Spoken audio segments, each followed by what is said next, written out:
So it's a bit of a tough adjustment in our house, but it's good. I mean, I have two other daughters, so my oldest is very into the baby, but my middle child, not so much. I mean, honestly, the way that I get into a character is through their style. So it was more about who Lily is that was so fascinating to me, is that she's a walking, talking contradiction, yet it's perfectly harmonious. Blake Lively's co-stars are finally speaking out, and the way they're calling her out for manipulation is not looking good for her. First, Colleen Hoover backed off, and now Brendan Senior and Isabella Ferrer are making it clear they want nothing to do with Blake. The more this case unravels, the more it seems the cast is realizing they picked the wrong side. Blake's golden girl image has completely crumbled before our eyes. Let's start with Brendan Senior, the actor who plays Atlas in It Ends With Us, Lily's childhood sweetheart. Recently, Brendan was promoting his other projects like 1923, when, of course, the inevitable question came up. What does he think about the Blake Lively and Justin Baldoni scandal? His response was next-level evasive. He practically performed an Olympic-worthy sidestep, saying lines like, "I just want people to remember why we made this movie," and deflecting from the controversy. But when someone dodges that hard, it usually means they don't want to slip up, which is exactly what Justin Baldoni has been doing ever since he got the rights to the book. Even at the movie premiere, when the whole cast, including Brendan, was hyping Blake, Justin stayed focused on the purpose of the film. Nothing shook him. Brendan, however, subtly twisted Justin's words, yet essentially agreed with everything Justin has been saying all along. The movie was meant to leave an impact, especially for those who've experienced domestic violence. Now that the dust has settled and the drama has played out, the cast is suddenly remembering the movie's true purpose. Funny how they ignored it before, choosing instead to hype Blake's overpriced image. Gayle King didn't hold back when she asked Brendan point-blank if he was Team Blake or Team Justin. His answer was crystal clear.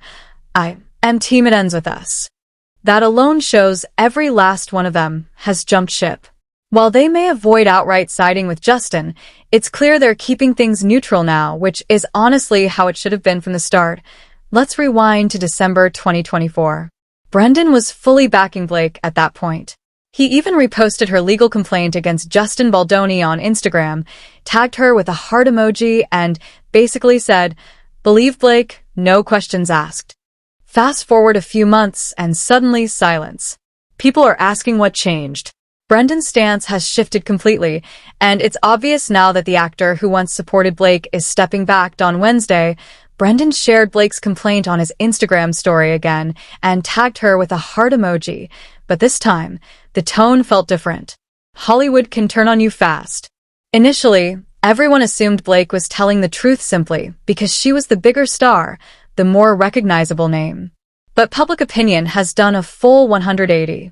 People are now scrutinizing the facts, realizing that being a beloved actress doesn't automatically make someone the voice of truth. With more evidence surfacing, even Blake's co-stars are questioning whether they jumped to conclusions too quickly. Brendan's response has shifted dramatically. The love emojis and unwavering support are gone. It's a stark reminder that Hollywood loyalty can be fleeting, and the public and the industry are paying attention to the facts over star power. Blake's carefully curated image of control and innocence is cracking. Her co-stars' distancing signals that even those closest to her are reconsidering their alignment. For Brendan, stepping back publicly is a subtle but powerful statement. The narrative is changing, and people are beginning to see the situation for what it really is, beyond the glitz, the headlines, and the courtroom theatrics. Hollywood can be ruthless, and this is a perfect example of how quickly tides can turn. One day you're untouchable. The next, your allies are quietly stepping away. For Blake, the fallout is real, and with co-stars like Brendan and Isabella stepping back, it's clear that her golden girl status is no longer untouchable. The focus is shifting back to the movie's message, the evidence, and the truth, leaving Blake to face the consequences of her actions. This saga is far from over, but one thing is certain. The people who once bolstered Blake's image are now quietly, or not so quietly, redefining their stance. Public opinion is aligning with facts, and the power of star status alone is no longer enough. to carry a narrative. After I gave birth, he was like, oh my gosh, if I lost you and I, went to the park with our 3 kids, I mean, think of the ladies I can. This is a horrible thing to say. And he's like, I mean, I've got a long list. And I was like, oh, really? Because I just have one on my list. Oh. I didn't have anyone on my list. And it wasn't funny anymore. No, it's so much more of a burn. He's like, wait, who? And I was like, think of someone, think of someone. Right. Now, let's dive into this whole staying neutral narrative. In Hollywood, neutrality usually just means, I'm waiting to see who wins before I pick a side. The cast has definitely seen Justin's lawsuit, and they're treading very carefully. No one wants to risk their career over someone else's drama, especially when legal jargon starts flying. But here's the messy part. Brendan's initial reaction still sticks with people. A 50% backtrack isn't going to cut it. Once you take a public stance, there's no walking it back, no matter how much you wish you could. The heat will follow Brendan far longer than he expected. People will always want to know why he was so quick to help take down an innocent man, and it doesn't stop there. Brendan isn't the only one backpedaling. Isabella Ferrer, who plays young Lily in the movie, has also gone suspiciously quiet. She was all about supporting Blake at first, but now she's no longer waving the Blake Lively flag. When people start quietly backing away, it usually means they know something the rest of us don't. Isabella has been a key player in this scandal too, named in both Blake and Justin's lawsuits. Justin's case even includes text screenshots from Ferrer, where she allegedly thanked him for an amazing experience on her first feature film. She reportedly wrote, "You are such a wonderful, smart, and sincere director, and you created such a comfortable, safe space for me to feel like I could fully step into this role. I couldn't have asked for a more welcoming environment. It will stay with me for the rest of my life." Here's the kicker. Ferrer worked with Baldoni when Blake wasn't on set. It wasn't until she spent time with Blake during film promotions that she suddenly decided to turn on Baldoni, abandoning all the warm words she'd written for him. I remember something Ferrer said in an interview the day of It Ends With Us premiere. She was literally fangirling just being in Blake's presence. And let's not forget her entire outfit that day. The floral dress, the bracelets, the shoes. All from Blake. Talk about a look that screamed, in Blake's corner. Not only that, Isabella felt the need to stick by Blake, especially after Blake claimed she only got the role because of her. That entire dynamic shows just how much influence Blake wielded over her castmates, and how quickly that influence could shift allegiances. Because Taylor Swift supposedly pulled strings for her, which, as we later found out, wasn't entirely true, Blake didn't just pull strings to control Baldoni. She had the entire cast, including Justin, wrapped around her little finger, playing by her rules, and they obeyed.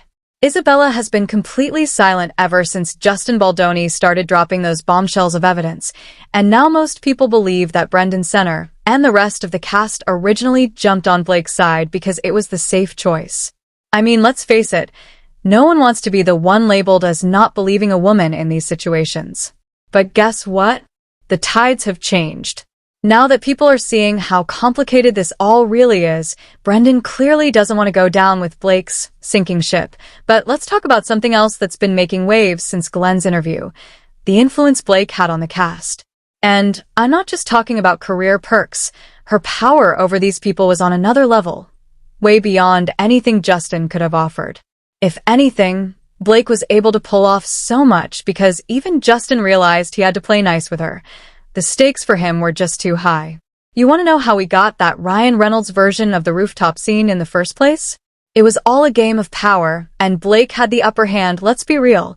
If you went against Blake, you were essentially going against Taylor Swift and Ryan Reynolds, and we all know how much sway they have in Hollywood.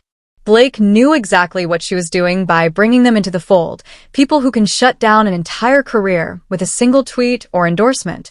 Think about it, if Ryan Reynolds decides he's done with someone, it's over for them. No questions asked. So when people say the cast is just waiting to see how this plays out, what they really mean is they're trying to play it safe. They're staying neutral just enough to stay on the industry's good side when this entire mess finally settles down. And honestly, who can blame them? In Hollywood, the second you challenge the machine, you better be ready to go to war. Loyalty in this industry? It's a myth. Hollywood will chew you up and spit you out if you don't play by the rules. Just ask Daddy about that, and let's take a moment to think about Blake's current reality. Her world must be crumbling right now, especially after seeing Brendan's latest response. That's a clear sign she no longer has the support system she thought she did. It's all falling apart. Remember Colleen Hoover? Oh, she's long gone now, isn't she? She probably realized she completely overplayed her hand. Hollywood is a game of alliances, and right now, Blake's allies are dropping like flies. People are waking up to the fact that maybe backing her wasn't such a smart move after all. And guess what? This is just the tip of the iceberg.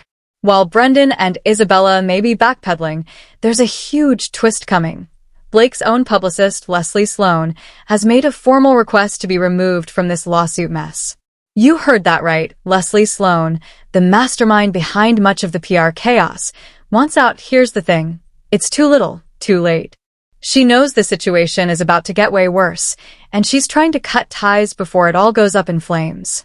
So how did Leslie get caught up in this? Well, it was Justin Baldoni who exposed that Leslie was allegedly the one pulling the strings behind the scenes, handling the PR for Hollywood's elite. She was the fixer, the one making power moves, cleaning up messes, and ensuring that bad press for the stars vanished in an instant. That's exactly why Blake rejected her offer to help take down Justin. But guess what? It all backfired spectacularly. Now Leslie's name is all over the tabloids, and her reputation is getting dragged through the mud. It gets worse. New receipts have emerged that are making her look even worse than we thought. Sources close to the situation say that Leslie was allegedly working behind the scenes to cover up Blake's mess, protecting her from the fallout of her own actions. Leslie didn't just stay neutral. Oh no. She took things to another level. The emails and messages that have been leaked show a clear and calculated attempt to frame Justin Baldoni while doing everything in her power to protect Blake's image. This wasn't some innocent mistake. Leslie knew exactly what she was doing, and she did it without a second thought. She didn't hesitate for a second to throw anyone under the bus if it meant keeping Blake's reputation clean, from manipulating the cast to leveraging Hollywood powerhouses like Ryan Reynolds and Taylor Swift. Blake had orchestrated a complex web where everyone played a part, knowingly or unknowingly. The cast initially went along because it was the safe choice. Now, with a flood of evidence, they're quietly retreating, leaving Blake to face the consequences of her high-stakes game. Meanwhile, Leslie, once the architect behind the PR curtain, is abandoning ship, understanding that the fallout is bigger than anyone anticipated. The entire scenario has become a lesson in how influence, celebrity, and manipulation can twist reality, put careers at risk, and turn allies into bystanders, or worse, liabilities. And now, with the cast backing away, Colleen gone, and Leslie trying to save herself, Blake is left exposed. The once untouchable golden girl of Hollywood now faces a rapidly unraveling empire of her own making, proving that even the most calculated power plays can collapse when the truth starts coming out, and everyone involved realizes which side of history they want to be on. Life clothes, or my husband's clothes, or my girlfriend Gigi's clothes. I was borrowing some. Wait, that's kind of amazing. So you have something of Gigi's in the movie. Yeah, it's like a wedding, like something old, something borrowed, something blue, something new. Wait, which except one? it's just, Now I want to think of the scene. Oh, I'm wearing her stuff all over it. Oh, really? And tons of like Bodhi, which is with the suit now that I'm wearing is Bodhi. It was meant for my husband, but I borrowed it. His suit? It was meant for him to wear, but it's so pretty. Look at it. You guys are not getting it in the shot. That ended up actually getting picked up and doing very well, and I was one of two people maybe, and then I get a call from my managers and my agent. They were both on the line, which means it's something serious. Right. Either you got the job or there's something wrong. Yeah. And they said, so you were the choice, but the network said that your eyebrows would be too distracting. What? Oh, no. And then they went like, so what can we... And the worst part? She thought she could get away with it. But now, it's all coming to light. The web of manipulation and deceit is unraveling, and everyone is starting to see just how far Leslie was willing to go to protect Blake. Hollywood's dirty laundry is being aired out, and there's no turning back. This is probably when things started going south for Justin Baldoni, something his lawyer even highlighted in the lawsuits. They've got receipts proving the smear campaign against Justin was already in motion long before that shocking New York Times article ever dropped. That right there, shows just how powerful, connected, and allegedly ruthless Leslie Sloan is. But suddenly, she wants out. She wants her name wiped clean from Baldoni's case, fearing that staying tied to Blake could be her downfall. Here's the kicker. Unlike Brendan, Sloan doesn't get to simply choose if she stays or goes. She's not only set to testify, but she's also demanding that Justin Baldoni cover her legal fees, blowing through the money Blake paid her just to hold her in place. The more evidence comes to light, the clearer it becomes. Justin was set up, and the true masterminds behind the entire scheme were none other than Blake and Leslie. Despite the false accusations, the vicious attacks on his character, and the relentless smear campaign, Justin has stood tall, refusing to become just another pawn in Hollywood's power games. Let's be real. Now that all these cast members are jumping ship, Blake's story is looking more and more questionable by the day. People's opinions are shifting hard since Justin started exposing Blake and Sloan. The fact that so many feel duped is only making things worse for Blake and her camp. And if you thought things couldn't get any messier, think again. Blake and Ryan are now scrambling to get Justin's lawsuit thrown out, filing a motion to dismiss the $400 million defamation case. But here's the truth. That move screams desperation. They're hoping to dodge the heat before things get even more explosive. But newsflash, it's way too late for that. Blake clearly hasn't grasped the gravity of the situation. She actually had the audacity to suggest she might refuse to sit for a deposition if Justin's attorney, Brian Fredman, was involved. Legal experts were quick to rip that stunt apart, making it crystal clear that no judge is going to entertain nonsense like that. At this point, Blake and Ryan's entire defense is crumbling. Meanwhile, more people are rallying behind Justin, especially after stories surfaced about his generosity, like letting someone stay at his home after losing everything in the LA fires. In contrast, Blake's camp is scrambling to distance themselves from her, trying to save face, though the damage is already done. If this case moves forward as expected, they are in for a rude awakening. The situation paints a clear picture.